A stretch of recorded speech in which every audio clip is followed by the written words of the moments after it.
Одон өндөр суугаас тав бүхнийхээ амрыг эрен мэдчилж байна. Шинжлэх ухааны гайхамшиг нэвтрүүлэг эхэлж байна.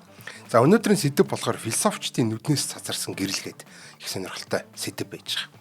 За нэвтрүүлгийн хамтран ажиллагчаар болохоор Culture is Local, Knowledge is Global гэдэг үрээтэй эвгүнэ оюун компани болон хамтдаа төрүүлж алхах үрээтэй Intel компаниуд маань ивент тэтгэж ажиллаж байна. За нэвтрүүлэг маань NTV телевиз болон Од мөндөр радиод 107 болон 83.3 хост төлгөөнөөр та бүхэндээ хүрч байгаа.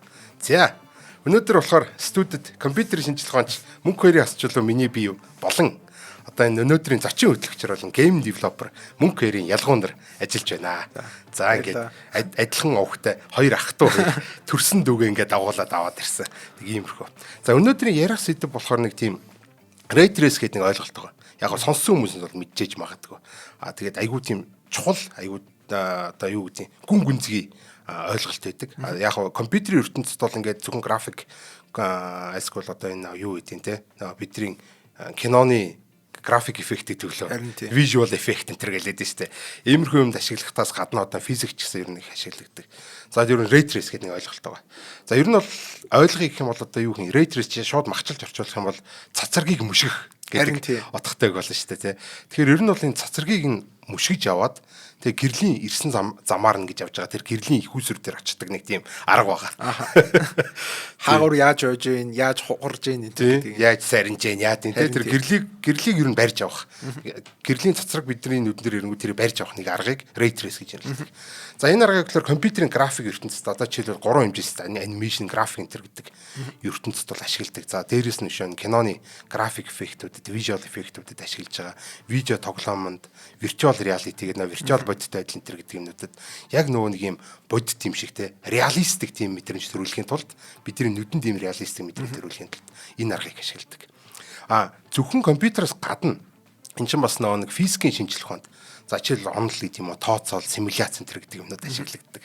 За дээрэс нь юу гэдэг те за жишээ нь дурдаад ингээ явах юм бол газар хөдлөлтийг ашиглаад тэнгүүдийн газар хөдлөлт чинь ингээл газар хөдлөлтийн долгион ингээл юм дотор дэлхий дотор ингээл тархангууд тэндээс чинь бид нар юм дэлхийн цөм өмийн мэдээлэл болол тэ бид нар ч ерөөсө цөмөө харж байгаагүй байхгүй бид нар дэлхийг ингээ хуваагаад үзсэн биш бүр хамгийн гүндээ нэг 100 хэдэн километр ухсан чинь нөгөөд айгүй холоон болчихоор болчихсон гэсэн шин тэгэхээр чи яаж бид нар одоо цөм өмийн мэдээллийг мэдсэн байгааг тэр энэ аргаар одоо ray tracing гэдэг аргаар мэдсэн байдаг байхгүй за дээрэс нь шин одоо энэ дуу радио долгион ч юм ер нь долгионтой холбоотой ийм долгионы тархалтуудыг бид нэр харьцангуй ерөнхий онолын бас хар нүхний зураг энэ тэр анх гаргаж ирсэн. Бас яг энэ дандаа ray tracing-гээр. За дээрээс нь квант механикийн матриц механик энэ төр гэдэг. За ингээд цааш явах бол хачаа хичээмнүүд болно. Айгүй олон салбарт ашиглагддаг юм мундаг хэд байж байгаа. Ихэнхдээ бол компьютерийн графикт ашиглагдаар нь тоглоом одоо геймерүүд ч юм уу те альсгэл 3D дизайнерууд visual одоо тэр эффект хийдэг хүмүүс бол мэдээддэг.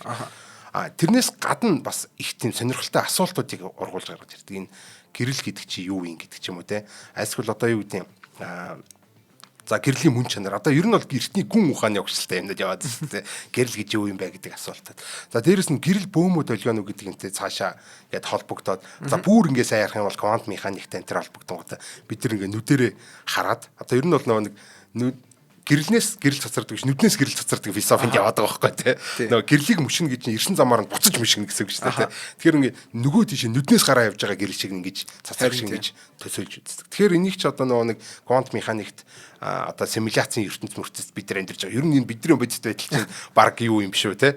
Нөгөө нэг эхэндээ бид нар компьютерийн график тоглоом их ray trace ашиглаадсан. Сүүлдээ квант механикаа судлаад эхэлсэн чинь бодит ертөнц маань баг тийм юм шиг тий. За энэ мэтлээ айгүй тийм олон асуултуудыг гаргаж ирдэг ийм нэг сонирхолтой сэдэв байж байгаа ray tracing гэдэг. Тэгэхээр энэ сэдвийн талаар өнөөдөр бол бид нар ярилцсанаа. За тэгэхээр айгүй тийм мондог гоё мүлжүүртэй сэдэв байж байгаа. За ямар ч гэсэн эхлээд зочин хөтлөгчөө танилцуулчаад тэгээ хоёлаа түүх рүү орно. За өөрийгөө танилцуулаач. Сайн мэн үү намайг мөнх баярын ялгуун гэдэг. Би онлайнаар Akorio гэж явдаг. Би одоо Drexel их сургуульд төгсөх жилдээ game design and production гэдэг мэргэжлэр сурч байгаа тэнгүүдээ бас давхар minor маань animation and VFX гэдэг яг ерөнхийдөө ray tracing-ийг бол 3 том салбарт нь гурван дээр нь л ашиглаж сурж байгаа гэсэн. Тийм ээ тий. Ray trace чинь нөхөр юм биш харин тий. За тэгээ ямар ч ray tracing-ээр ингээд явж байгаа тий тоглоом хөгжүүлэгч гэдэг байгаа тий. Тэгээд айгүй олон залуучууд бас сонирхож яж магадгүй. Дээрээс нь залуучууд ч бас тоглоом тэр ч маань видео тоглоомнууд тэд нар чинь бүгдээрээ л цаанаа рейтрейс ингээд тэр явж байгаа бахс те.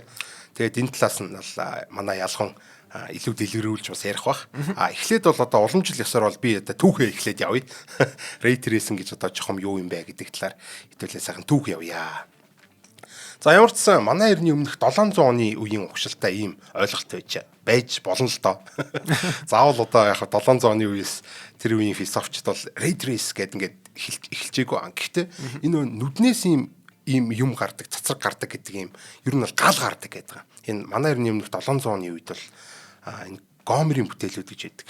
За тэр гомерийн бүтээлүүд дээр бол ийм нүдний гал гэдтэй ийм тэнгэрлэг гал нүдэнд оршдог. Тэгээ тэндээс ийм нүднээс ийм тэр галнууд нь гараад тийм 8 алчны тэмтрүүлэг чиг ингээд урталтаа байгаа юмнуудыг тэмтрээд тэр тэмтэрсэн юмнуудын бидний нүд мэдрээд одоо бид нар юм харж гэн гэж ингэж үздэг байсан. За энэ үзэл бол ерөөсөө нэлээд тийм газар авсан тийм үзэл гэж хагаад тэгээд тухайн үеийнхээ одоо грекийн бүх мундаг тийм философчдад сэтгэгчд бол ингэж тархсан баг. За жишээлбэл энэ манай эртний өмнөх 5-аас 4-р зууны үед бол энэ Эмпедокл, Платон тэргүүтээ одоо философчд ч тийм яг одоо энэ гомерийн энэ санааг авсан. Гэхдээ одоо нэг жоохон одоо ийм цацраг маягаар ч юм уу те ийм галмал тэнгэрлэг галмал гэхээс илүү одоо тэр үеийн философч юм бас ийм тэнгэр мингээр бурхан шүтлэнээс илүү жоохон холхон бай маяг гэдэг тиймэрхүү санаатай байсан болохоор ингээд нүднээс ийм цацраг гардаг мардаг гэдэг одоо жинхэнэ рей гарч ирж штэ те тэгээд тиймэрхүү үзэл гар тогтоод ер нь бол грекийн нийт одоо олон нийт бол гэрэл гэдэг чинь бол ийм нүднээс гардаг цацраг юм а гэдэг тодорхойлолтой байдаг байсан. Нэлээд газар авсан үзэл гэсэн үг шүү дээ. Энийг нь бол одоо түүхэнд бол бид нар emission theory буюу гэрлийн цацруулах онол гэж нэлээд байгаа. Нүднээс нь гараад идэг. Харин тий. За тэгээ манай эртний өмнө 300 оны үед л алдарт одоо математикч Евклид гэдэг байгаа. За тэр болохоор нэг эхлэл гэдэг элемент гэдэг номнууд эдэгтэй айгуу тийм алдартай ном. Бараг бүх зөв үеийн мангаалтай бараг библиэд үзэж байгаа хэмжээний борлуулалттай энэ ном байгаа. За тэгээ дээрэс нь оптик гэдэг бас нэг бүтээл хэвлүүлсэн байдаг. Айл бүтээлүүд дээр нь ер нь бол энэ гэрэл цацруулах онолыг тэр чигт нь ашигласан. Гэхдээ ер нь бол өмнөх одоо тэр хүмүүсийн хийжээс одоо философчдын хийжсэн асуудлаас хамаагүй илүү чин шатнд гаргаж ирсэн зүйл нь болохоор илүү ингэж формалчилсан одоо нэгсэндээ юм томьёолчилсан гэсэн. Өмнөх хүмүүс нь болохоор зүгээр бүдүүвчл тайлбарлах маягтай те. За нүднээс л гэрэл гарна гэж хэлчихдэг. Байсан бол энэ Евклид яг энэ ном дээр юу яасан бэ гэхээр нүднээс энэ шулуун цацраг гарнаа. Тэгээ тэр цацарж байгаа гэрэл нь одоо очиж онж байгаа юмнуудыг ингэж одоо онснороо бидний нүдэнд том жижиг харагдана гэдэг. Том жижиг харагдах нь өөрөө юунаас шалтгаалж байгаа гэхээр бидний нүднээс хэр хол байна гэдэгээс шалтгаална гэдэг. Тэрийг бүрийн геометрийн цаад чинь болоо нэг эхлэл гэдэг ном нь бол тэр чигтээ геометрийн бүтээл шүү дээ. Тэгээ бүх юмаа тэр геометри баталгаатай ингэж гаргаж ирсэн байна. За тэгэхээр хамгийн анх одоо ингэж энэ санаа формалчлагдж байна буюу одоо нэг геометр тооцоолын аргаар бидэрт ер нь хэдэн метрийн цаана байсан зүйл хэр том болж харагдах вэ, хэр жижигхэн болж харагдах вэ, хэр харьцангуй харагдах вэ гэдэг энэ тооцоолыг хийх боломжтой болж ингэж одоо томьёочлагдж байна л гэсэн. Ингэснээр бол айгүй тийм мундаг давуу талтай ер нь бол энэ салбарт бол хамгийн том алхам нь бол энэ Евклид хийсэн гэж бодож байна. Ер нь бол өдийг хүртэл бид нар бол энэ Евклидийн л одоо энэ те ray tracing гэж хэлээд байна гэсэн үг шүү дээ те. Тийм нэг иймэрхүү юм болсон. За тэгээд ер нь хамгийн анхны тийм формалчсан юу гэдгээр л маш тийм онцлог юм зүйл байж байгаа. За ингээд цаашаа явах нөө яг энэ онлын тэр чигтээ явсан л да одоо Архимед, Птолемей гэд хүмүүс бол нөө нэг эн чин за хол хоёроос шалтгаалаад эн чин том жижиг болд юм байна. Перспектив л явж штэ те. Одоо юу гэх юм чин алслал те. Алслал явж байгаа. За тэнгүүд энэний дараа нь болохоор тэр хин Архимед болохоор гэрлийн хугарал гэд. Үгүй ойлт гэдэг юм гараад ирсэн. Яг ийм тэгшин гадаргуу дээр ойхдоо яг ижлэгэн өнцгөр ойн мань гэдэг ч юм уу те ийм санааг гаргаж ирээд Птолемей болохоор одоо гэрлийн хуурал гэдгийг нэлээд ойролцоолж тайлбарлаад гэдэг ч юм. За ингээд ер нь бол ингээл бидний энэ ray trace хийх техник, технологи, үзэл бодол, ийм тооцоолол, геометрийн юмнууд нь ингээд бага багаар ингээд бүрэлдээл томроол ингээд явж байгаа. За нэг иймэрхүү ухаантай. За тэгээ сүүлд болохоор энэ нэг исламын алтан үе гэж яддаг. За эн чинь болохоор бүр манай эртний өмнөх бүр хэдэн зуун оноос манай эртний 1000 он хүртэл чинь одоо исламын алтан үе юм чинь бол манай эртний үе шүү дээ тий. За энд байсан одоо тийм ер нь бол алхаас нь гээд тэргүүтээ олон тийм ойрох дорнд эрдэнттэй байж байгаа. Тухайн үеийн одоо тэр чинь бүх мэдлгүүд сүнцэн сүрцээ одоо тэр Евклидийн элемент гэдэг номнууд чинь бүгдээрээ шатаагдсан. Одоо нэгээс нь баруун бол тэр чигтээ мөхцөн, дэлбэрцэн гэдэг ингээд эзлэгдсэн ингээд байж ангууд тэр бүх мэдлгүүдийн ойрох дорн даунлоод хийж аваад тэгээ бүгдийг нь орчуулсан. Тэгээ хоорондоо ингээд хилцээд гоо эн чин гэрэл чи юм биш үү тийм биш үү энэ ном дээр тэгж тэднийх ингэж үздэг гэсэн ингээд баахан ном хоёлцож байгаад энэ алхаасан дэргүүтэй нөхдөд бол за энэ Евклидийн энэ санаа байна. Энэ бол үнэхээр сайн санаа. Мундаг тийм тооцоолоо. Гэхдээ энэ Рейн нүднээс гардаг биш нүд рүү ирдэг. Ингээд чиглэлийн бол өөрчилсөн байдаг алхаас нь бол. За энэ зүйл бол уг нь бол яг орчин үеийн физиктэй бол яг таарна. Энд яг нэрнгээс бол бид нар бол одоо бол энэ өндөрлөгөөс харахад бол энэ гэрэл бидний нүдэн дээр хурж ирж байгаа гэдэг мэдээд байгаа байхгүй. Нүднээс гараагүй гэдэг мэдээж байгаа. Гэхдээ тооцол онол талаас нь харах юм бол Рей гэдэг чинь зүгээр л юм цацраг л гэсэн үг шүү дээ. Ер нь бол ингэж шулуунг ойлгож байна шүү дээ. Тэрний хаашаа явж байгаа нь яг нь цацрагийн хувьд бол тэр чинь эхэлтэй болон төгсгөлгүй байдаг шүү дээ. Тэгэхээр бол эхлэл нь хаана гэдэг л асуудал байж байгаа. Тэрнээс бол бусад бүх геометрийн хувьд бол ямар ч ялгаагүй юм бохгүй чинь зүгээр чиглэл нь өөрчлөгдсөн. Гэхдээ бүх хариунууд нь бүх одоо энэ гэрлийн хугарлыг ойлтыг энэ төр бүгдээр ингэ тайлбарлаж байгаа бүх тооцооллууд нь бүгдээрээ яг геометриээр яг ижилхэн гарна. Чиглэл нь өөрчлөгдсөн. Тэгээ илүү физиктэй л ойрхон болж байна гэсэн. За ингээд цааш явж. За тэгсэн чинь энэ тэгээд тийм байж. Тэгээд юунд хэрэгтэй юм чинь гэдэг асуулт гарч ирж штэ тий. За мэдээж одоо өнөөдөр бол ингээ компьютерийн графикт бол мундаг хэрэгтэй ингээ болоо явж байна. Гэхдээ тэрнээс өмнө бол бүр энэ айгүй тийм олон хэрэглэн. Одоо жишээл физикийн ертөнцид айгүй их юм хэрэглэгдэжсэн. За жишээлбэл долгионы тооцоол гэдэг юм ашиглагдчихсэн. За долгионы тооцоол гэхээр одоо яагаад энэ Рей гэдэг юм чинь цацраг гэдэг юм чинь долгион болоо явчихсан ингээ те. Ер нь ихэнх юмнууд одоо орчин үеийн физикийн өндөрлөгөөс харахад гэрэл ч юм уу одоо бүр ингээ матери, электронууд, протонууд энэ игэл бөөмүүд бүгдээр юм долгиолыг шин чанартай гэдэг юм чанартай. Тэгээ дээрэс нь одоо бидний мэддэг усан дээр явж байгаа агаар дотор явж байгаа дууны долгион гэдэг ч юм уу энэ газар хөдлөлтийн долгион мөн бүгдээрээ долгионтой холбоотой. Гэхдээ долгионы тооцоол хийхэд бол ер нь бол боломжгүй байдаг. Долгионы тооцоолыг ер нь хийх одоохондоо боломж байгаа. Бидний компьютер хийж чадахгүй. Квантын компьютер хийвэл хийх баг. Тэгэхээр бид нар яаж чаддаг вэ гэхээр тэр тухайн тархаж байгаа долгионы нэг ширхэг одоо юуг нь тархалтын чиглэлийг нь аваад тэгээ тэрэн дээр одоо самплдэж гэдэг шүү дээ. Одоо нэг дээжлэх маягаар тооцоол хийдэг. Нэгэсэндээ ингээд за ингээд долгион ингээ гоё тархаж байгаа. Гэхдээ ийшээ гэдэг нэг рандомор те нэг юм баахан юм цацрагуудыг явуулаад нэгэсэндээ долгионы тархалтын чиглэлийн дагуу ийм юу явуулж чинь шугам явуулаад үдчихээн гэсэн үг байхгүй. Энийг Рей гэдэг байгаа шүү дээ. За тэгэхээр яг энэ тооцоолоход хялбархан байдаг болохоор орчин үеийн компьютерүүд дээр болон бидэрчсэн дээр үеийн цаасан дээрчсэн тооцоолоход нь хялбархан байдаг байсан болохоор Ray tracing гэдэг аргаар ерөнхийдөө ойролцоолж тэр долгионы тархалтуудыг тооцоолоод идэг ийм арга байна. Ерөнхийдөө юутай л ойролцоо бидтэй те органик сонин хэлбэртэй дүрсийн volume area интеграл хэцүү байхад интегралаар жижиг дүрсүүд болгож хувааж гаргаж ирээд интегралаар бодоод болж байгаа юм шиг. Тийм шүү дээ те. Яг харин тийм яг долгионы хаашаа явж байгаа яаж behave хийж байгааг ойлгож чадахгүй болохоор жижиг Ray олгож хувааж аваад тэнгуүтээ бүгд өрөнгөний нийлүүлж бодоод гаргаж ирж байгаа. Тийм яг үнэ. Яг иймэрхүү байдлаар ер нь тооцоол хийх угаасаа бидэрт функц нь байхгүй нөгөө нэг арга нь ч байхгүй юм чинь бид нар за ерөнхийдөө энэ долгион бол ингэж тархаж байгаа юм бидэн. Тэгэхээр энэ цэг дээр нэг тооцоолж чи энэ цэг дээр нэг тооцоолж чигээд ойролцоолоод ингээд нэг хийчин гэсэн. Одоо пиксел шиг болгоод хийчин гэсэн шүү дээ. За тэр тооцоол ингээд хийдэг байсан. За жишээлбэл одоо энэ долгионтой холбоотойгоор томоохон газар хөдлөлтийн долгион төр үйлсэн шүү дээ. Сейсмик аппаратууд буюу энэ газар хөдлөлтийг хэмжээд дэвждэг юм аппаратууд байдаг. За тэгвэл дэлхийд даяар тийм аппаратууд байж байгаа. Тэгвэл нэг газар маш хүчтэй газар хөдлөл айлсвал маш хүчтэй юм дэлбэрэлт боллоо гэж дээ л да. Тийм бол тэрний чинь ингээд нөө долгион ингээд дэлхий дотор яваад дэлхийн эсрэг талд очдог заяа бүр тэр долгион. Тэр сейсмик төхөөрөмжүүд тийм мондөг өндөр наривчлалтай л гэсэн үг шүү дээ, тий. Тэнгүүд эсрэг талд байгаа бүх сейсмик төхөөрөмжүүдийн өгдлүүдийг авч нийлүүлээд за энэ нөгөө нэг эндээс нэг юм цэгээс ингээд долгион тархсан гэж үзээд тэр бүх нэг долгионых нь нэг одоо юу болгоныг Ray болгоныг те ингээ бүгдээр ингээ нэг нэгээр мүшгэж үзээд за эндээс явсан ингэж утсан эндээс явсан ингэж утсан гэж үзээд түнгүү чин тэр чин нэг долгион чин нэг юм ягт орчин дотор нэг өөр нэг шингэн орчин дотор нэг өөр янз бүрийн орчин дотор өөр хувтар тархангууд тэр долгионы тархалт нь өөр болоод тэр Ray үтж янз бүрээр хугарч эхэлдэг.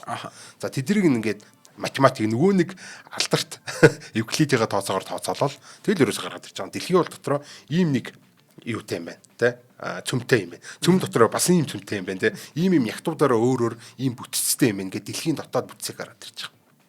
За энэ бол Ray tracing-ийг ашиглаж байгаа гоё жишээ. За дээрэс нь Эйнштейний харьцангуй ерөнхий онол гэж байдаг.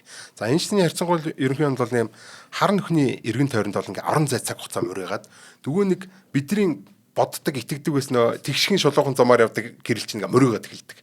За тэнгууд энийг нь болохоор яаж ийм нөхтэй нэг ширхэг гэрэл ингээ явж хагаад яаж мураагаад одоо бидний нүдэн дээр ирж гин гэдгийг одоо мэдхийн тулд гэхдээ тэр чин тэндээс нэг одноос тэндээс нэг нарнаас альсгүй өөрөөс нь цацраж байгаа гэрлэхэр чин бидний нүднээс цацраж байгаа гэрлүүдийн гэж одоо юу гэдэг нэг цацрагуудын бүгдээр ингэ тооцоолоод мөрөөлгөөд яг тэр хар нүхнээс гарч байгаа гэрэлнүүдийн одоо accretion disk гэдэг диск нь гэрэлтээд байгаа шүү дээ. Тэрийг очиж онж байгаануудын бид тэр ингэ бодоод ингээд ерөнхийдөө ray tracing-ийн аргаар хамгийн анхны хар нүхний зургийг бүтээжсэн. Одоо сая бол бид нар бол жинкнээс зургийг авсан шүү дээ. Тэгээ дээрэс нь одоо жишээлбэл Interstellar кинон дэр хар нүхний зураг байдаг. Тэр бол одоо тооцоолын хувьд бол хамгийн одоо төгс гэж үзээд байгаа. Яг тэр Keep Thorne чинь юутай одоо тэр Interstellar-ийн тооцоолын нийсэм чинь Нобелийн шагнал авсан мундаг физикч байгаа шүү дээ. Тийм мундаг хүний хамгийн одоо өндөр найрамчлалтай хар нүхийн зурагт яг даарж байгаа байхгүй юу? Тэр чинь хэдэн оны 1979 онд яг энэ ray tracing-ийн аргаар хар нүхний зургийг ингэж хийсэн баг. Гараараа шүү дээ. Одоо компьютер дээр ерөнхийдөө бодвол тэр үед бол нүдний улаан шиг компьютер байгаа. Тэднийг цаасан дээр гараараа ингэж цэглэж орсон байгаа байхгүй юу? Тэгээд ерөөсөө ер нь маш тийм төстэй яг адилхан ийм дээр нь үзэгдэж байгаа үзэгдлүүд нь бүгдээрээ адилхан байсан. Тэгэхээр ray tracing гэдэг арга бол ийм мундаг байгаа. Одоо энэ харьцангуй ерөнхий онол хүртэл ашиглаж байна тий.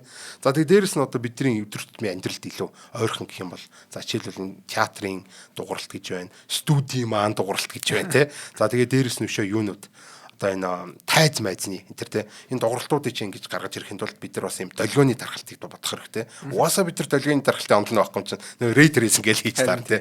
Нөө ray нийшээ аваад энэ хан дээр аваад энэ хан дээр аваад энэ хан дээр ирэхэд хэр бүтгэрж байна. Энэ чихэнд хурж ирэхдээ хэр их одоо тэр одоо интерференс болоод тэр зарим тосносгтой болно сонсохгүй болохгүй тий янз бүр болдог энэ бүх юмыг дандаа ray tracing гэр ингэж хийдэг. Олон барилгууд дотор ингээд ийм радио станц энэ төр тавих гэж бодъё л да. Тэгэх юм бол тэр чинь бас л ингээл барилгууд донд ойгоол бөө юм болж байгаа. Тэгээ тэр болгоныг бас л ray tracing гэж боддог. За нэг иймэрхүү байдлаар бол бидний амьдралд бол энэ ray tracing бол маш их одоо түүхэн цаг хугацааны турш болон бидний өдөр тутмын амьдрал болон хэрэглэж байгаа. За хоёул зар сурталчилгааны дараа одоо чиний сэдвүүд компьютерийн ray tracing буюу одоо жинхэнэ сэдвлөг орё да тий. За энэ удаагийн манай хамтран ажиллагчаар болохоор энэ culture-с global knowledge is global, culture is local гэдэг оройтой энэ Игүнэ оюун гэдэг компани ажиллаж байгаа. За Игүнэ оюун компани гэдэг бид нар бол баг сонсч ирсэн баг та Игүнэ гэж сонсч ирсэн. За Игүнэ чат гэдэг аппликейшн гаргасан баг. За ер нь бол одоо бидний мэддэг Android, iPhone бүх утсан дээр ингээд нэг App Store, Play Store дээр гарцсан байж байгаа. Игүнэ чат гэх юм бол гэж. За Игүнэ чат юу гэдэг вэ гэхээр ерөөсөө LLM буюу том хэлний загвар дээр суурилсан юм чат аппликейшн байна. За ер нь бол бид нар бол чат аппликейшнийг өдөртөнд ашиглаж сурчлаа шүү дээ ер нь тий. Ер нь бол Google гэх гэдэг шиг тий. Одоо удахгүй бол бид нар Игүнэ дэх гэж сорно. Энэ юухаараа онцлог юм бэ гэхээр монгол хэлээр сургагдсан, монгол өгдөл дээр сургагдсан, монголоор сэтгэдэг ийм хиймэл аюу. Ер нь ихэнх хиймэл аюухан бол өөрсдийнхөө одоо нэг сурсан хэлээр сурцсан байж байгаа. Нэгэсэнд бол англи хэлээр сургагдсан хиймэл аюухан бол бид нар англи хэл дээр нь тухайн асуултын асуулт илүү сайн хариулдаг. Яг тэгэхээр бидний нэг ямар хэл дээр асуун тэр хэлээ эхлээ англи руу хөрвүүлээд хариулт англиар гаргаж ирээ тэрийг нөгөө нэг хэл рүү хөрвүүлж байгаа юм чинь хэл хөрвүүлэх хооронд чи ямар их тодорхойгүй байдлууд үүсдэг үлээ те тэрнээс нь шалтгаалаад 2 удаа ингэж хөрвүүлж хагаад ихэнхдээ ингээ утгын алдагдал юм уу айгүй төвхтэй юмнууд ингээ үүсдэг. За тэгвэл бид нар монголоор асуув. Монголоор асуулт асууна. Асуухдаа зүгээр ингээ чат текстээр асуухаас илүү одоо гадна те бид нар шууд ингээ асуулт хоолоогоор асууж болно. Шууд одоо бид нар яриад асууж болно гэсэн үг шүү дээ. Игүнэ одоо төвчрөл хэрэг ингээд асуух юм бол шууд цаад чинь монголоор сонсож ойлгоод тэгээ шууд ойлгоош ямар нэгэн хөрвөлтэй байхгүй. Тэгээ монголоор сэтгэхэд төвчрөл бол иймэрхүү байдаг да. Намайг юу асууж байгаа ойлгоод тэгээ эргүүлж хариулахдаа шууд монголоор хариулна. Монголоор хариулахад ярьж хариулна. Одоо нэгээс нь бид нар харилцсан ярилцсан гэсэн үг шүү дээ. Чат одоо бичнэ гэж айгүй хэцүү юм байхгүй юм чинь ингээл бичээ шивээл ингээл те бид нар чинь ер нь бол залхуур бол ингээд юу ячдээ шүү дээ. Уцаар ярьчдээ шүү дээ те. Тэгвэл энэ Игүнэ чат бол ерөөсөө ийм боломжийг бид нар олгож байгаа. Ерөөсөө уцтайгаа бид нар яриа л хүчин. За Игүнэ төвчрөл хэрвэн би одоо ямар автобусан суух гих мэт юм локал мэдлгүүдээс гадна энэ ray tracing гэж юу юм бэ? Энэ цацраг гэж юу юм? Ер нь эртээр үеэс энэ хасаа нэг юм ачийн юм яриадах юм үний юм уу асуух юм бол те энэ чи яг л тийм ухаантайгаар хариулчих. За дээрэс нь өшөө tool use-уд гэж байдаг. Тэр чи одоо юу гэм зөвхөн тухайн үеийн сургагдсан мэдээлэл тэр цаг үеийнхэн мэдээлэлээс гадна одоо би жишээлбэл цаг үеийн мэдээлэл авъя. Одоо 7 хоногийн өмнө ямар 7 хоногийн мэдээ энэ асуулаа гэж бодох юм бол тэр чинь интернетээс шууд өөрөө хайчихна. Тэ тэгэхээр бүх мэдээллүүдийг өөрөө хайгаад уншаад судлаад тэгээд надад яг монгол болгоод ингээ хариулаад тэг яг л монгол хэлтэй үнэхээр гайхалтай гоё дуудлагатай ярьдаг. Бүр хоолойг нь хүртэл сольж болно. Эрэгтэй эмэгтэй болгож болно. 50 альсгул одоо хөгжилтэй 6-тай энэ төр болгож болно тий. Тэгээ ерөөс ингээ яриа явчихна. За бид нар бас ашиглахаа бай гэхэд бол тий. Бүр цаашаа юунууд ээж аавда эмээ үүд энэ төр суулгаад өгч юм бол тэр чи уцтайгаа яриа сууж байгаа юм бол хамаагүй амар байхгүй тий. Тэгэл нэг жижиг сажигийн товч дараал ингээл ойлгохгүй яаж орох юм мэдгүй байж байгаа яриа тэг үнэг явчихсан болчихж байгаа. За ямар ч юм ийм гайхалтай ийм өөрсдийн дотоод Монгол их хэл дээр маань тийм үндэсний хиймэл аюухан гарч ирсэн бол үнэхээр сайшаалтай хэрэг байна. За тэгэхээр сонсогч та бүхэн маань нэгүнэ чат гэдэг аппликейшн татаж аваад суулгаад ашиглаад үзээрэй. Үнгүй байгаа шүү. Тийм болохоор одоо сайхан татаж аваад ашиглахаас өөр яах вэ ч гэдэг. Татаж авч ашиглаж байгаа чинь л өөрөө хамгийн том дэмжлэг болж байгаа болохоор татаж ав суулгаарай гэж одоо уриалъя. За баярлалаа. За одоо хоёлаа чинь нөгөө нэг айхтар гайхал бас өдийг хүртэл ярьсан ray tracing гэдэг юм чинь ер нь яг жинхэнэ бодит амьдрал дээр бол бидний өдөр тутмын амьдрал гэх юм уу компьютерийн график дээр бол хамгийн их хэрэглэж байгаа. Тэр компьютерийн график талаас нь ялгуу нэг сайхан яриад өгөөч. За. Ер нь зөндөө хүмүүс одоо кино үзэх байна уу, тоглоом тоглох байна уу бүгдөрн дээр нь ray trace ашиглагдаад идэг. Тэнгүүтээ ray trace гэж заримдаа RT enter гээд хүмүүс гадуур яваад тэгээд graphics card энэ төр авч байхдаа би RT core-тэй graphics авна. RT гэдэг нь болохоор ray trace гэж байгаа. Сүүлийн үед гарч ирээд байгаа нөгөө солиоруулаад байгаа Nvidia-гийн RTX гэдэг нь бол зүгээр ray tracing extreme гэж байгаа байхгүй юу? Тэгэхээр олон хүний амьдралд байгаад идэг. Гэхдээ ерөнхийдөө яаж ажилдаг, яагаад ашиглагдаад идгийг нь зөндөө хүмүүс мэддэггүй. Гой сонирхолтой юм нь яг таны түрүүний ярьжсэн Euclides ингэж гарч ирж явж исэн гэдэг нь ерөнхийдөө computer graphics-ээр яг тэр жинхэнэ амьдралыг дөөрөөгаад явсан юм шиг авсан байдаг. Компьютер дээр бол хүний нүд гэж бол байхгүй шүү дээ. Гэхдээ тэрний оронд камер гэж байгаа тийм үү? Тоглоом тоглож байгаа эсвэл бол кино рендер хийж байхдаа бүгдөө камераас гарч ирнэ. Тэгэхэд raycast, ray trace бүх юмнууд хийж байхдаа камераас эхэлж хийгдэл тэнгуут гэрэл рүүгээ очдог. Яг өмнө ярьжсэн шиг нүднээс гарч байгаа юм шиг. Нүднээс гарч байгаа юм шиг, лазер гарч байгаа юм шиг. Тэгэхээр юу ч гэсэн 1960-аас 60-аад онд 70-аад онд ерөнхийдөө судалгаа нь хийгдсэн байсан. Гэхдээ ер нь хүмүүс угаасаа шинжлэх ухаан байсан юм чинь ийм компьютер дээр хийж онлоор бол болно. Гэхдээ технологи нь байхгүй байгаад идэг гэсэн ерөөсөө. Тэгэхээр ер нь өмнө яг 80-аад онд хийгдсэн тоглоом интерүүдийн зураглалыг нь харах юм бол ерөнхийдөө маш бүдүүлэг сүүдэр мүдэр байхгүй ч юм уу. Сүүдэр байсан ч гэсэн хүмүүс яг raycaster хийхгүй шүү дээ. Зүгээр л яг юу хэмдэ яг байгаа ертөнцийн зүгээр нэг хар бокс аваачаа тавьчихдаг. Тэмүүтээ тэрний сүүдэр шиг харагддаг ч юм уу. За. Эсвэл бол яг нөгөө рендер хийж байгаа нөгөө зураглалууд дээр нь шууд зүгээр будаа ичдэг байсан. Булангийн нь хар болгож будах ч юм уу. Тэгэхээр яг гэрэл гэж ерөнхийдөө байдгүй байсан гэсэн. Одоо тэр нар хөдлөхөд бол шал худлаа харагдана гэдэг мэддэг юм шүү дээ. Тэгэхээр ерөнхийдөө гэрэл гэж байхгүй тэгээд гэрлийг байдаг юм шиг болох гэж дандаа нөгөө сүүдэр мүдэр оруулж идэг байсан. Өмнө байсан тоглоомнууд дээр жигнээс нь зураа авчихсан. Харин тийм. Тэрний дараа нэг 90-ад он хавцаа ерөнхийдөө кино урлагт ray tracing жоохон орж ирсэн. Нөгөө Pixar-ын хамгийн анх хийсэн нөгөө Toy Story байгаа шүү дээ 1995 он баха. Тэр үе чинь ерөнхийдөө ray tracing гэдэг онлын байсан тэмүүтэ компьютер дээр ер нь ингэж хийж болно. Гэхдээ ерөнхийдөө бидний одоо тоглоом тоглож байгаа шиг жинхэнэ light simulation яг тоглож байхад гарч ирдэг team технологийн хүч чадал байгаагүй. Team үе чинь болохоор яг бүр CPU farm гэдэг амар том бахан CPU-тэй өрөөнд л нэг зураг гарах гэж нэг баг 30 цаг маг рендерлж суудаг байсан гэсэн. Тэр график карт энэ төр гэж байгаагүй юм уу те? График карт ер нь миний мэдхээр бол график карт байсан ч гэсэн яг хийж чаддгүй байсан гэсэн үг байхгүй. Алгоритм нь альчгүй байгаагүй. Харин чи алгоритм нь байгаагүй яг гарч ирээгүй байсан болохоор тэгэхээр Toy Story энэ төр гэдэг 3D кинон дээр хүртэл 1995 онд хийж яхад нь ray tracing гэрлийг бол ray tracing-ээр хийхэд нэг ганц 2 удаа ч юм уу ашигладаг байсан. Тэгэхгүй бол амар үнэтэй байсан. Бусдуудыг нь бол яг тэгээд хүмүүс хуурж байгаа юм шиг яг сүүдрийг нь будаад хийх юм уу эсвэл дараа нь нөгөө visual comp-д оруулахдаа нөгөө олон layer render хийж гаргаад хүмүүдээ гараар оруулдаг байсан дандаа. Тэрний дараа ерөнхийдөө яг 2000 оноос эхлээл ray tracing кино animation тэмүүдээ VFX center ерөнхийдөө хийгдэж эхэлсэн. Гэхдээ тэр үе ч гэсэн ray tracing-ийг яг компьютер тоглоомны үед ер нь ашиглах боломжгүй байсан. Яг гэвэл хүч чадал нь хүрхгүй. Тоглоом тоглож байгаа чинь ерөнхийдөө бол секундэд 30 удаа фрейм гаргах юм эсвэл 60 удаа фрейм бодож жоох чинь тэр секундэд 60 удаа сая ray cast хийгээд тэмүүдээ бодоод ах хүчин чадал байхгүй. Real time-аар л хийж чадахгүй. Харин тийм real time-аар хийж чадахгүй. Тэгэхээр ерөнхийдөө pre-render хийдэг байсан гэсэн үг.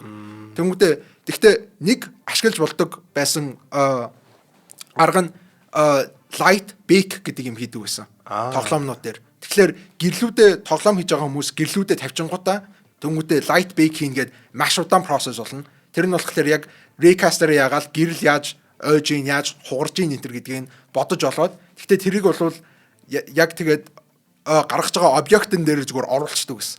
За энэ ингэж гэрэл ингэж гарах юм чинь гээд тэгэхээр нөгөө өнгөн гээд Albero гээд объектын өнгөн байгаа. Өнгөнээр нь зүгээр хар цагаан юм дээрээс тавьдаг байсан. Өнгө юм Өнгө. уу? Өнгөний нэр юм уу? Өнгөний Albedo гэдэг нь болохоор нөгөө өнгөнийх нь зүгээр мапыг нэлж байгаа байхгүй. 3D юун дээр нүүр царин дээр нь ямар өнгө хаана гарахын гэдэг дээр нь зүгээр юу юм texture нөгөө гадаадын ер нь арьсан дээр нь харин хөвлөждөг гэсэн үг шүү дээ гэрлийн. Тэгмээ арьсан дээр нь гэрэл сүүдэр хоёрыг нь хевлээд гараад ирчдэг. Тэгэхээр чин ерөнхийдөө бол яг гой гэрэл шиг харагддаг байсан. Тэгээд өмнө яг 2000 онд гарч исэн тоглоомнууд харна шүү дээ. Half-Life энэ ч юм уу. Call of Duty энэ төр харахаар яг гэрэл маяг юм харагдаад байдаг. Гэхдээ гол асуудал нь болохоор хөдөлж байгаа юмнууд дээр ерөөсөө тэр нь гарч ирэхгүй шүү те. Яг тэгвэл юм хөдөлж байгаа юм дээр чинь яг тэр гэрлийг нь тавьчих юм бол би ингээд гэрлийн доор зогсож байгаад тэмүүтэ гэрлээс хол явах юм бол яг гэрлийн доор зогсож байгаа юм шиг л харагдана. Баригдчих шүү те. Texture дээр print хийгдсэн байгаа юм чинь. Тэгэхээр тиймэрхүү юмнуудыг ерөөсөө хийж чаддаггүй байсан гэсэн үг тэр үед. Тэгэхээр real time дээр ч гэсэн ерөнхийдөө ray tracing хийж чадахгүй. Тэгээд static буюу ерөөсөө хөдөлдөггүй объектын дээр л ray tracing тоглоом дээр хийгдэг байсан. Тавилга байрлагын хан ман ч юм уу тийм. Харин тий. Тэмүүтэ хүмүүсийн нүдийг хуурах гэж ерөнхийдөө тэр үед зөндөө юм хийдэг байсан маа.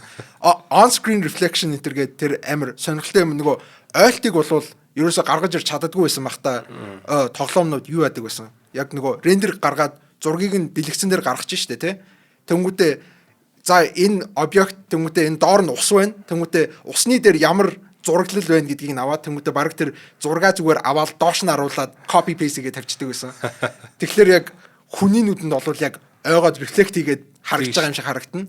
Гэхдээ гол асуудлууд нь болохоор тэр ус мус сарних марних юм уу хөдлөх үед сонио харагдах ч юм уу тиймэрхүү асуудлууд зөндөө гардаг байсан. Raycast ер нь хийж болсон давулгаалаад ах чинь цаатлын объект нэвтрэхгүй хэвээрээ гэж байгаа даа. Хэвээрэл байгаад байдаг.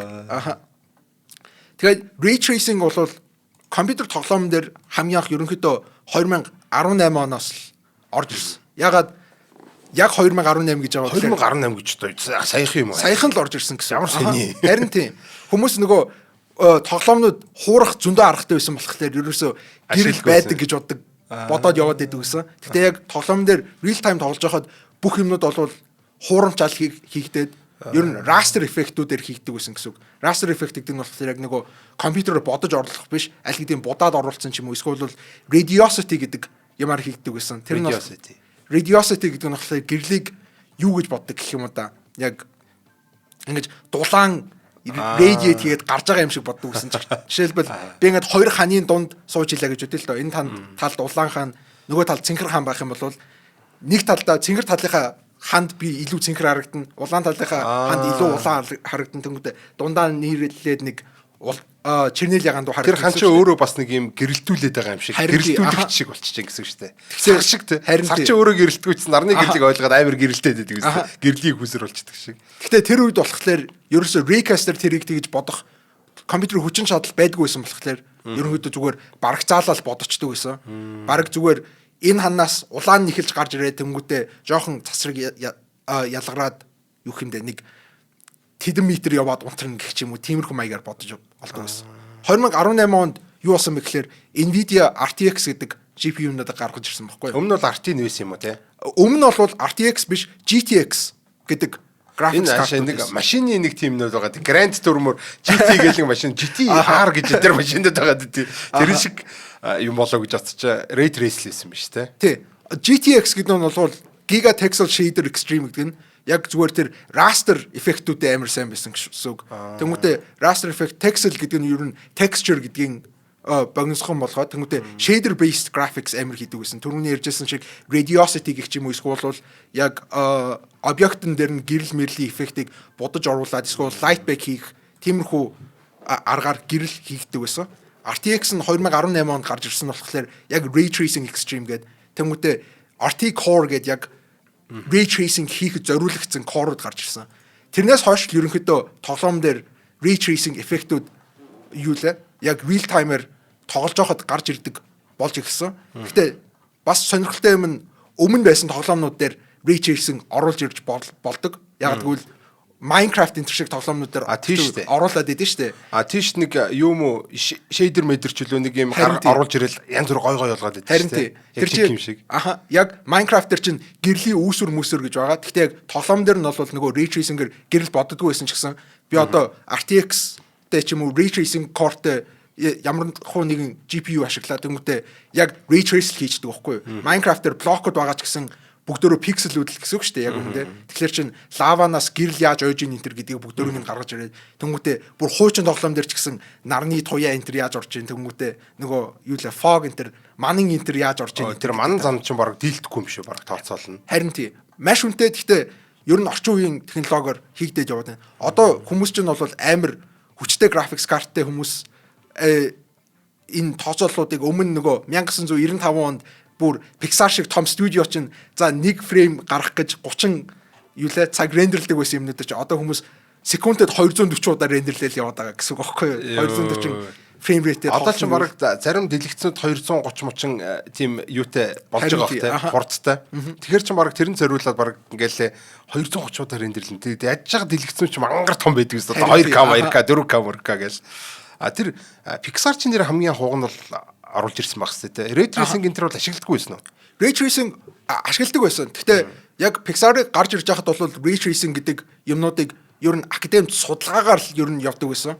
Тэнгүүтээ туршиж муршихад амар хэцүү. Туршлаач гэсэн яг юу хэмдэ нэг саарл өрөөнд нэг улаан бөмбөг тавьж агаад за ray trace гэж ийм юм байж болно гэдэг. Гэхдээ тэр саарл өрөөнд улаан бөмбөгийг бол хуучин технологи дээр бодвол нэг 2-3 өдөр рендерлэж гаргадаг байсан юм байхгүй юу? Тэр 2018 он хүртэл бол ер нь бол Euclid-ийн данч хүрээг байсан биз дээ компьютерийн технологи бол.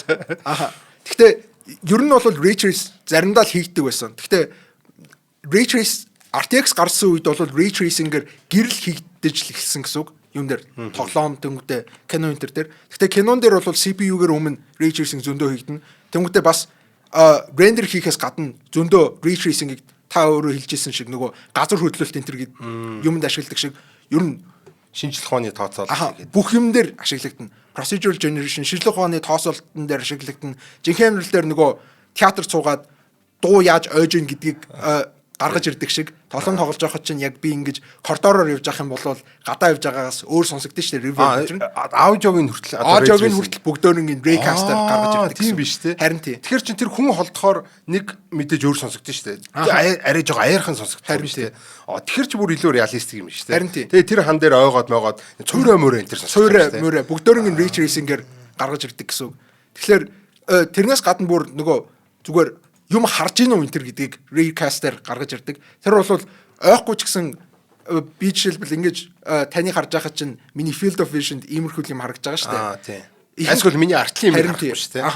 Тийм болохоор компьютер дээр чинь жишээлбэл би нэг environment бүтээе гэж бодъё л доо. Баахан тавилга мөвлөг тавиад хүмүүс энэ төр тавиад тэгэхээр чин компьютер бол юу харж байгаа гэдгийг хизээч мэддэггүй. Тэр камераас зүгээр би raycast хийж иж тэнгүүтээ тэр raycast-ууд нь ray-д нь очиод нөгөө объектуудыг нэг нэгээр нь зохиод тэнгүүтээ за энэ юм энд харагдаж гин гэж гарч ирдэг. Тэр бол яг жинхэнэ нүднээс цацрахгүй болохгүй юм биш үү?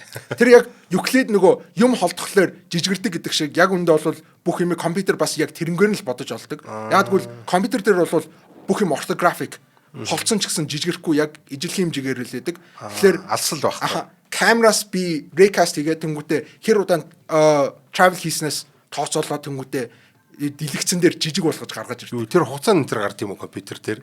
Тэр ray-ийн хугацаанд гарах юм уу? Ray хугацаанд гарахгүй л дээ. Зүгээр нөгөө компьютер чинь цаанаас нь өөрөө бодоод олоод байгаа гэсэн үг байхгүй юу? Хол байгаа юмыг илүү жижиг болгоно. Тэнгүүтээ хол байгаа юмыг илүү бүдэг болгож болно. Өнгийг нь өөрчилж болно энэ төр гээд. Тэнгүүтээ ерөнхийдөө яг бодоод үсэх юм бол яг тэр Euclid-ийн үед л нүднээс гардаг байсан гэдэг шиг яг одоо компьютер дээр ямар ч юм рендер хийжсэн viewport-ээр гаргаж ирсэн ч дэлгэцэн дээр гарч байгаа юм бүх яг камераасаа ray-ийг засварлаад тэмүүтэ аль юм дээр бууж ийн энэ харагдаж гин үү энэ гэдэг нь ягаад тийм ээ тий. За хоёулаа гяс хамтран ажиллагчаа танилцуулчаад тэгээд төрүүлжлээ. За манай энэ удаагийн хамтран ажиллагчаар болохоор энэ хамтдаа төрүүлж алхна гэдэг үрээтэй Intel компани хамтран ажиллаж байгаа. За Intel компанины зүгээс бол хэрэглэгчтэй зориулаад шинэ жилийн тийм бэлэг үлдсэн байна. За ямар бэлэг вэ гэх юм бол одоо энэ Intel application руу ороод тийм бэлэгтэй цэс рүү орохоор хэрэглэгч болгонд өөр тийм 3 төрлийн хөнгөлтэй огцод харагдаж байгаа юм байна л та. За жишээлбэл 50 ГБ-ийн датаг 4,000 төгрөгөөр авах энэ төр боломжтой. Энэ хүмүүс бол та нар одоо энэ реклам хийж байхдаа жоохон тий алдаа малдаа хийгээд ах шиг байна. 50 ГБ-ыг бол 4,000-аар авах боломжгүй энэ төр гэдэг хүмүүс тэгээд байгаа тий. Энэ алдаа малдаага нэг жоохон багхан гаргаж чамаар энэ төр гэдэг чи. Энэ бол үнэн. Энэ бол тийм хүн амтан гайхгүй байхын аргагүй тийм сонин зүйл гэж байгаа. 50 ГБ 4,000 төгрөгөөр авна гэдэг бол энэ бол Монголд бол их одоо хитрхи хямд одоо гайхахын аргагүй гайхгүй байхын аргагүй тийм ачи юм байж. За тэгээ энэ мэтчлийн юмнууд бол багцууд байж байгаа. За хүн болгонд болохоор зориулсан өөр тийм багцуудтай. За ингээд багцаа одоо хөнгөлтөө үнээрээ авчна. За тэгээд авах үрд нэг удаа тийм бэлэг нэг хэрэгтэй болж байгаа. За бэлгэнд нь болохоор дата, ярианы эрх, токигийн идэвхжийг цэнгэлэх их эрх. Тэгээд дээрэс нь iPhone 17, PlayStation 5, AirPods 4, 64 инчийн зурагт хосоороо байлиа илгэх эрх энэ төргээд янз бүрийн бэлгэнүүд ер нь байж байгаа. Тэр нь бол багц авах болгонд бэлэг нэг хэрэг өгнө. А бэлэг нэг хэрэг болгонд заавал бэлэг байгаа. Тэр нь болохоор одоо тий нэг юм бэлэг нээсэн чинь бас бэлэггүй танд баярлаа гэдэг юм байхгүй гэсэн. Ядчил дата аваад бэлэг авсан чинь тэр бэлгийн дотроос нь дата дахиад гараад ирэх боломжтой гэсэн. За тэгэхээр ядчил нэг дататай болох нь дээрээс нь одоо бали явчих нь байна. PlayStation-тай болчих нь. Энэ үнэхээр гайхалтай тийм шинэ жилийн бэлэг бол задлсан байгаа юм байна. За тэгээд дэлгэрэнгүй мэдээлэл болохоор Intel-ийн Facebook хуудасаас аваарай. За манай одоо шинжлэх ухааны гайхамшиг нэвтрүүлгийг хамтран одоо юу яасан ивент итгэж ингэж хамтарч ажилладаг шинжлэх ухаанд хөрөнгө оруулж байгаа Intel компанид баярлаа. За нэг хоёлаа үргэлжлүүлье. Яасан гэлээ яагаад зогслоо. За зүгээр үргэлжлүүлээд явхад ray tracing гэдэг нь болохоор амар олон юм ил ер нь хөдөө хилдэг. Ер нь зөвхөн гэрэл мэрэл яах дуу авьяа гихч биш. Жишээлбэл counter enter тоглож байхад хүн рүү буудлаа гэхэд яг тэр буудж байгаа юм цаатлах өөр тоглогчийг онжин үнтер гэдэг бүгдөө raycast-аар явдаг гэсэн. Raycast, ray trace хоёр нь өөр юм уу те? Raycast гэдэг нь болохоор ерөнхийдөө ray trace чинь бол юу гэж бодогдно гэсэн үг. Яг камераас нэг цасраг би гаргаж ирээд тэгмээ тэр цасраг нэг юм онохдоо 3 өөр болж хуваагддаг гэсэн үг. Тэр нь болохоор яг гэрэл ойж байгааг гаргаж ирнэ. Тэнгүүдээ гэрэл хугарж байгааг гаргаж ирнэ. Тэнгүүдээ бас юу лээ сүүдэр гаргаж ирдэг гэсэн үг. Тэр нь ray tracing ер нь бол хамгийн анх гарч ирж байхдаа тэгж гарч ирж байсан. Raycast гэдэг нь бол ray tracing-гээс өмнө ray tracing хийж чаддаггүй байхдаа зүгээр яг нэг цацраг ягаал тэр нь ойж байхгүй хуваахгүй зүгээр л оноод тэнгүүдээ энийг онсон уу оноогүй юу тэнгүүдээ онохын тулд хэр удаа явсан гэдэг маягаар нь л гаргаж ирдэг. Аястаа нөгөө түрүүний чиний field of view гэдэг тэрийг чинь л одоо тагнуулын зорилготой rayуд явж байгаа юм шүү дээ тий. Тэгээд ерөнхийдөө ямар юм дээр юм буудлаа гэхэд raycast хийгээл тэнгүүдээ тэр ray маань очоод өөр юм онж ийн үү энэ гэдэг ботсон байдаг. Одоо бидний нөгөө нэг алдарт энэ Монгол цонголцын буудаад байгаа ч юм болохоор raycast-аар буудаад байгаа. Нэгээс нь бид нар бол сумаар буудахгүй одоо цацаргаар буудаад байгаа юм шүү дээ. За. Тэгээд raycast-аас ер нь бол орчин үед ray trace ашиглахаа болоод байгаа. Хөрхи. Тэр нь бол ray trace гэдэг нэрийг нь ашиглахаа болоод path trace гэдэг илүү гүнзгийрүүлсэн юм ашиглаж байгаа гэхүүтэй. Яг түрүүн ярьжсэн шиг ray trace гэдэг нь болохоор бол зүгээр нэг цацрыг ингэж яваал тэнгүүтээ оноод 3 өөр хугардаг. Гэтэ жинхэнэ хэлбэлээр гэрлийг бодоод үзэх юм бол гэрэл чинь бол яг тэгж төм хугарч байгаа шүү дээ. 3 хугараал тэнгүүтээ 3 хугарсан бүгдээрээ гэрэл рүүгээ явна энэ төр гэсэн ойлголт байхгүй шүү дээ. Тэгэхээр яг ray trace ашигладаг тоглоом юм уу кино энэ хараад үзэх юм бол орчин үеийн хүмүүс бол яг хараад мэдэж магадгүй. Тэр яг ойлт мойлтон жоохон буруу харагдах ч юм уу эсвэл global illumination гэж үүдэг. Тэр нь болохоор яг юу хэмдэ энэ ширээн дээр бол ойгоод ширээний жоохон өнгө над дээр тусч болно тийм үү гэрэл тусч болно. Бүх юм л ер нь над дээр тусч байгаа. Тэрийг ray tracing-ээр ерөөсөө гаргаж ирч чаддаггүй. Diffuse lighting энэ ер нь хэцүү байдаг. Тэгэхээр path tracing гэдэг нь яадаг вэ гэхээр камераас би цасраг явуулангуудаа тэр цасраг унахтаа яг 3 болж хуваагдах гэхгүйгээр хидэж хуваагдаж болно. Тэр нь бүгдээр random хуваагдаал тэгээд ойгоол яваад байна гэсэн үг.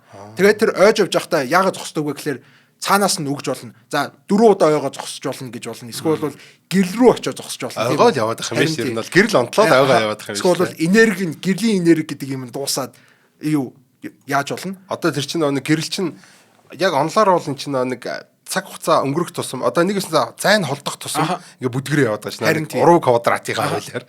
Тэгэхээр ингээ хитрхи бүдгэн гэрэл угаасаа бид нар харж чадахгүй юм чинь тэгээд хайчих юм биш. Тэр энергиэр нэтэргээд амар физикл юм биш. Тэр path trace компьютерийн талаас бол хамаагүй хүч шаарддаг. Ягаад гэвэл нэг ray 3 болж хуваагдж байгаа биш.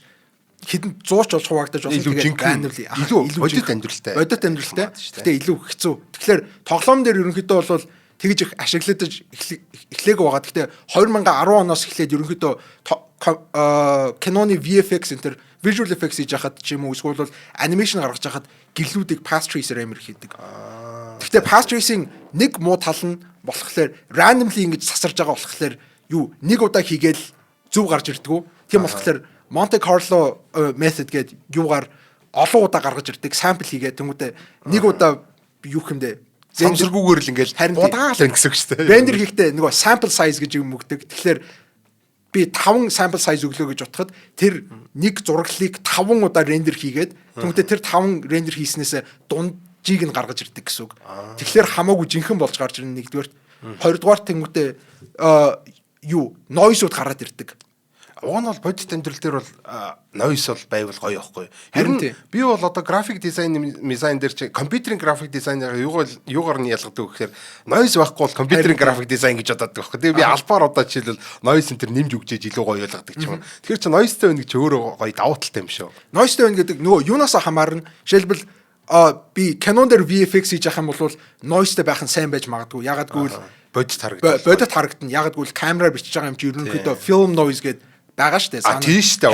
Угаасаа байдаг. Тэгэхээр тэр нь сайн ч гэсэн нөгөө талаасаа би VFX-ээр рендер хийж байхдаа би сампла яагаад зөв сонгох хэрэгтэй вэ гэхээр тэр film noise-тэй ижилхэн төрлийн noise байх хэрэгтэй. Хальсны шуум гэх юм уу те. Хальсны барзгаар бэрчгэрл гэсэн штэ. Тэгэхээр яг тэр кинотойгоо ижилхэн байлгахын тулд шууд path tracer хийхэд амар хэцүү байдаг болохоор амар олон хүмүүс яадаг вэ гэхээр path tracer гаргаж ирэнгүүтээ AI ашиглаад denoise хийдэг. Тэгвэл noise-ыг нь гаргаж авангуудаа дараа нь DaVinci Resolve юм Premiere Render дээр noise-ыг буцаад нэмчихдэг. Агта арай илүү тийм нэг хальсных шиг noise нэмж штэ тий. Path tracer-ийн noise тэгвэл арай өөр unrealistic харагддаг юм байна тий. Unrealistic харагдаж болно, бодит бос харагдаж болно. Ерөнхийдөө хийж байгаа юмнаас нь хамаарна.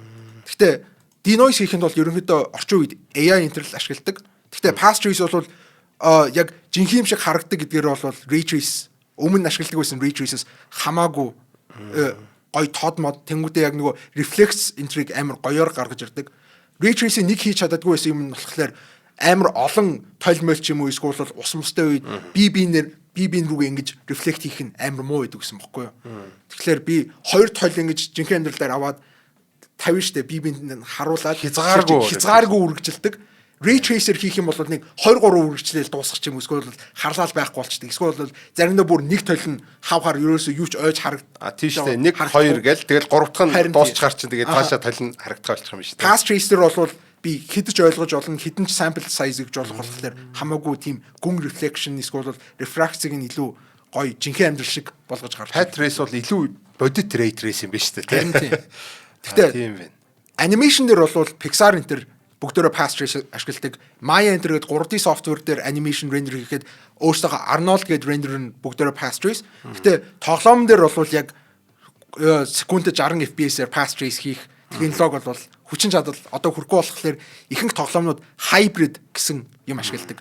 Hybrid гэдэг нь болохоор өмнө одоо ирсэн бүх технологиуд байгаа шүү. Rasterization, radiosity, ray trace бүгдөө яг зөв үед нь ашиглаад явдаг гэсэн. Тэд нар яг хуучраад алга болчихгүй өөр өөрсдийнхээ бас нэг юм эксперт хийж чаддаг юмтай л юм байгаа юм байна л да тий. Тэгэхээр жишээлбэл би одоо тоглоом хийж илээ гэж бодъё л доо. Тэгэхэд би тоглоомоо компьютер дээр гаргая. Тэгтээ бас утсан дээр гаргая гэх юм бол компьютер дээр би ray trace-тэй тэр сүүдэр мүүдэр тэнгүүтээ тойл молыг ray tracer гаргаж ирж болно. Гэхдээ ихэнх утсан дээр ray tracing бол яг тийм секундэд 60 FPS энтрээр ажиллахгүй гэж. Утсан утас ч юм бол мундаг график карт мартай байгаа гэдэг үстэй. Орчин үед тийм байж болно. Гэхдээ нөгөө гаргаж ирэхлээр чинь олон хүмүүс ямар утсан дээр ашиглах нь чухал болчихно тийм үү. Тэрнээс гадна бодох юм нь болохоор би юм гаргаж хахад хүн болгон сүүлийн үеийн GPU-тэй байж болохгүй шүү дээ. Тэгэхээр байхгүй байж болно тийм үү. Тэгэхээр чинь нөгөө юу боддог hybrid гэдэг нь болохоор бүх юмыг нь ашиглаад гаргаж байгаа болохоор ray trace байхгүй ч байсан ч гэсэн яг нөгөө өмнө ашигладаг байсан raster ашиглаад light map энэ ашиглаад ерөнхийдөө гэрэлтүүлэг байж болно энэ гэсэн маягаар харагдаж. Одоо ер нь бол ингээ ховсаад шууд ингээ тухайн төхөөрөмжтэй таарад өөрийнхөө юм одоо рендеринг механик сонгочдаг гэсэн үг шүү дээ. Гэхдээ hybrid rendering ер нь сүүлийн үед маш сайн болоод сүүлийн үед нөгөө Unreal 5 дээр Lumen гэдэг гэрлийн юу лээ систем нь яг hybrid render байдаг хгүй юу? Ray trace миний мэдгээр ray trace raster бүх юмыг ашиглан. Тэгмүүдээ path trace-ийг ч ашигладаг баг global illumination гаргаж ирэх гэж та. Тэгмүүдээ тэр нь маш сайн болоод ерөнхийдөө сүүлийн үед зарим кино минун дээр ч гэсэн lumen nanite энэ төр ашиглаж хийдэг болоод байгаа. Тэгэхээр өнөөдөр ирсэн юмнуудыг хичнээн нөгөө юу лээ path trace нь илүү жинхэнэ амьдрал шиг гаргаж ирж болдог гэж ярих ч гэсэн ерөнхийдөө хуучин байсан технологиуд бол хуучраа тэнгүүтээ ашиглахтаа болоод байгаа биш. Ер нь зөв үед нь зөвөө ашиглаа тэнгүүтээ яг хийх байгаа юмнаас хамаарна л гэсэн үг. Өөр одоо чи тоглоом хийгээд байгаа гэсэн шүү дээ тий. Тэрэн дээр ямар шүү юм ашиглаж байна? Ер нь бол хийж байгаа тоглоомоос шалтгаалаад би сүүлийн үед жишээлбэл нэг тоглоом хийгээд тэмцээнд оролцож байхдаа юу амар гоё post processing effect энэ гээл VFX энэ гээл гэрэлтүүлгийн зөндөө юм ray tracing энэ тааж мамад хийгээд lag ямар бомбогдоод тэнгуүтээ нөгөө яах гэсэн чинь нөгөө юуных нь тэмцээнийх нь дүрм нь болохоор WebGL гээд Google Chrome дээр ажиллах хэрэгтэй гэдэг браузер дээр ажиллах хэрэгтэй. Браузер дээр чинь ray tracing ажиллахгүй юм чинь. Ажиллахгүй юм уу?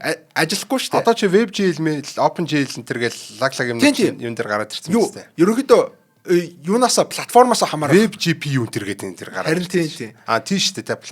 Платформоос би миний тавих гэсэн ичдэр бол ray tracing post processing энэ ашиглахгүй. Тэгээд нөгөө юу болоход яг build-а гаргаад яг нэг цагийн өмнө билүү тавьсан чинь юу ч байхгүй зүгээр цав цагаан гэрэл тусч байгаа. Тэнгүүтээ тоглох моглох бүх нэг ч объект нь рендер хийхгүй.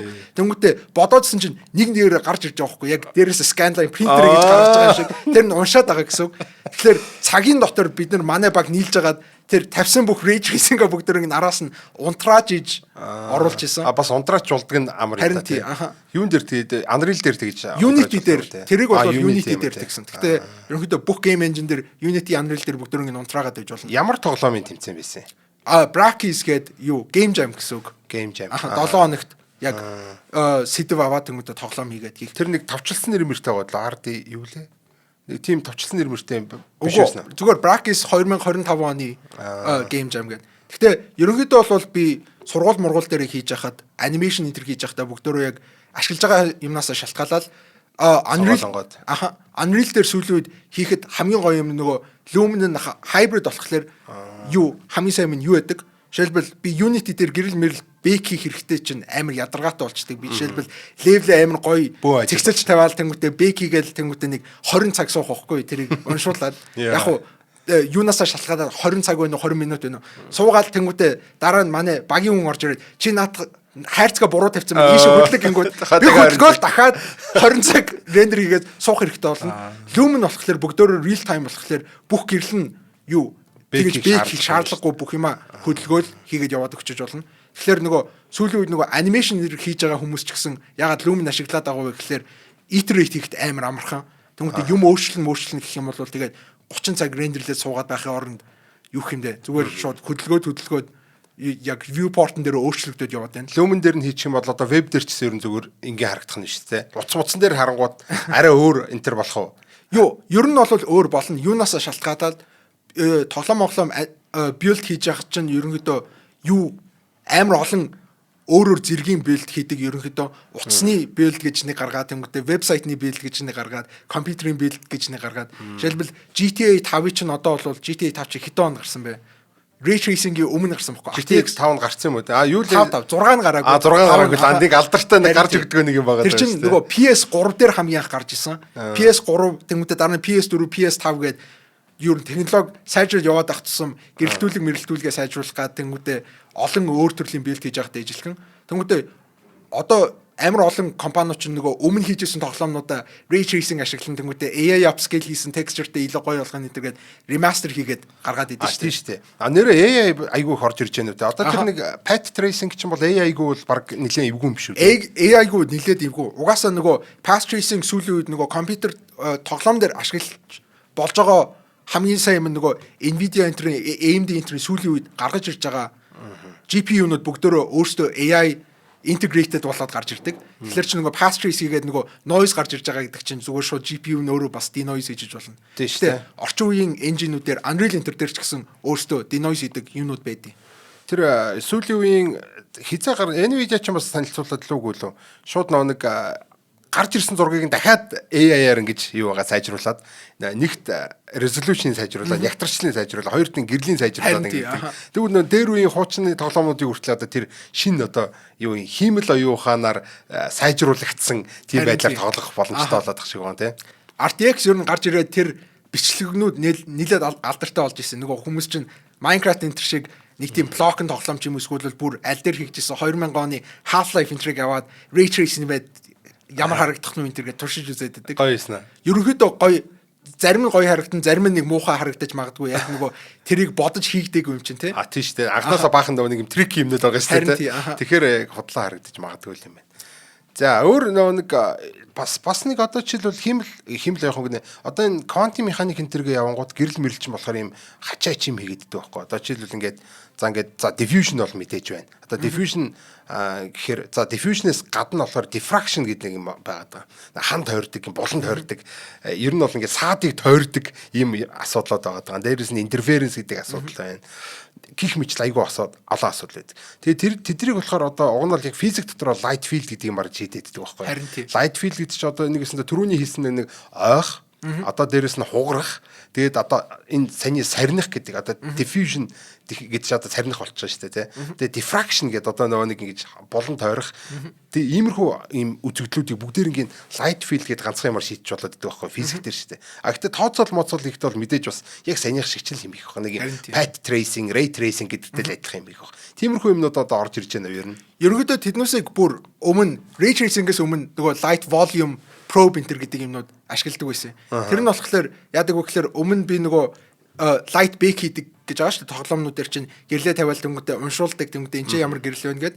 Тэгэхээр бас тэгтээ нүдэнд харагдахгүйгээр light volume light probe enter гэдэг. Probe гэдэг нь жишээлбэл зүгээр юу гэх юм бэ? Тоглоом тоглож байхад харагдахгүй зүгээр бөмбөлгнүүд байдаг байсан. Тэнгүүтээ тэр бөмбөлгнүүд нь болохоор яг light bake хийж байхдаа тэрийг нь бодоод олчдөг байсан. За энэ ч гэрэл их тод байна, энэ ч гэрэл улаан байна, энэ ч сүүдэр ихтэй байна энэ төр гэд. Тэгээд тэр нь яадаг байсан бэ гэхээр тэр нөгөө хөдөлдөг объектууд байгаа шүү дээ тий. Хөдөлдөг объектууд дээр чинь нөгөө дээрээс нь бид нар нөгөө юугаа тавьж болохгүй, бутчиж болохгүй нөгөө гэрлийнхаа информацийг. Тэгэхээр тэр light probe-тэй алинтай нь их ойрхон байна гэдгээр нь бодож олоод яагаад идэв гэсэн. Тэгэхээр тод light probe-тэй би ойрхон байх юм бол илүү гэрэлтэй болно. Тэнгүүтээ юу хүндэ цэнхэр light probe-тэй ойрхон байвал цэнгэр болно гэдэг шиг. Нүдэнд үзэгддэггүй бөмбөлгнүүд юм уу? Үзэгддэггүй. Тэгээд light probe гэж яг интернетээс хайгаад гараад ирэх юм бол юу яг юун дээр тагнуул шиг санагдаад баахан бөмбөлгнүүд эдээ. Хуучин тоглоомнууд дээр баахан бөмбөлгнүүд тэгээд амар сонио юу лээ. Ер нь хүмүүс харж байгаагүй баха яг гейм dev хийж байгаагүй хүмүүс. Гэтэ одоо ч гэсэн light probe тэгмүүдээ light volume гэдэг нь болохоор яг light probe шиг л ажилдаг. Гэхдээ яг юу хэмдэ нэг тийм sphere бөмбөлгнүүд биш яг юугаар нь векторээр нь л бодоод гаргаад ирчдэг гэсэн үг байхгүй юу? Яг distance field enter гэдэг бас одоо нэг ray mesh enter гэдэг л үү те. Тэр арай нэг жоо ray tracing, path tracing enter бодож хахад тэр ингээд тэд нар чинь нэг сум шиг юм явуулах хэрэгтэй шүү. Тэгэл алхам алхамаар явуулахаас илүү хамгийн ойрхон байгаа объектуудаас нь шилжүүлээд тэгээд үсрэгээд яваад байдаг нэг тийм арга байгаа даа те. Ray trace, path trace бол яг тэр объект руугаа яваад тэнгүүтээ объектоос ойж яваад байгаа, ойгож яваад байгаа. Тэгэхээр чи нөгөө манын энтрийг яаж гаргах юм? Манан ч байхгүй шүү дээ. Volumetric гэдэг шүү дээ. Тэнгүүтээ нөгөө юу энтер юу лээ нөгөө God Ray гэдэг нөгөө нарнаас ингэж цонхоор орж ирж байгаа гэрэл мэрэл чинь ойх юмгүй юм чинь ерөнхийдөө ray trace path tracer гарч ирдгүү. Тэр үед ray marshing гэдэг юм ашигладаг. Ray marshing гэдэг нь болохоор яг таны хэлж байгаа шиг нэг яваал зогсоод тэнгүүтээ нөгөө информац бодоод байдаг. Энд чи ямар гэрэл вэ? Энд чи юу вэ? Тэгээд тэгэхээр чи манын яаж гаргаж ирж байгаа вэ гэхээр холдох тусам манын илүү тодорно тийм үү. Тэгэхээр чи ингээд ray marsh хийгээд ray marsh хийх явц болгондоо манангаа илүү тодруулаад яваад байгаа илүү өтгөн болоод харин юм харагдхаа байлаад яваад. Дээрээс нь шүү дондуур нь гэрэл явахаар чинь тэр чинь нөө каустик эффект илүү нэг бас гэрэлний явж байгаа зам нэг харагдаж. Харин тийм замыг нь харагдуулаад тэр ремарш гэдэг нь болохоор яг юмтай ойх биш тэгэл юу ягаал явж идэг гэсэн үг. Үхэндээ ер нь явж байхдаа л өөрөөсөө гэрэл цацруулаа яваад байгаа юм биш үү? Nice. Энэ чинь бас одоо компьютерийн тоглоом дээр тэгээд байгаа юм л та. Одоо ингээд харсан юм нь ингээд рендерлэгдээд байгаа байхгүй. За одоо жишээлбэл нөгөө нэг түрүүний ямар ray cast нэлээ те. Одоо би чамруу ингээ харангууд надаас миний нүднээс гэрлүүд гараад миний тэр нүдний хүрсэн хэсүүдийн ингээ рендерлэнгүүд чиний артлуугаа юм рендерлэгдэх. Одоо би гараараа ингээ юм тагилчлаа гэтэл тэр таглагдсан юмний артлт рендерлэгдэх. Энэ компьютерийн дэлгэцийн артлт юм рендерлэгдэхгүй. Тэнгүүд энэ болохоор ингээ физик тэр нэг юмтай амар адилхан санагдаад байгаа байхгүй. Одоо quantum mechanic дээр ягддаг байхгүй.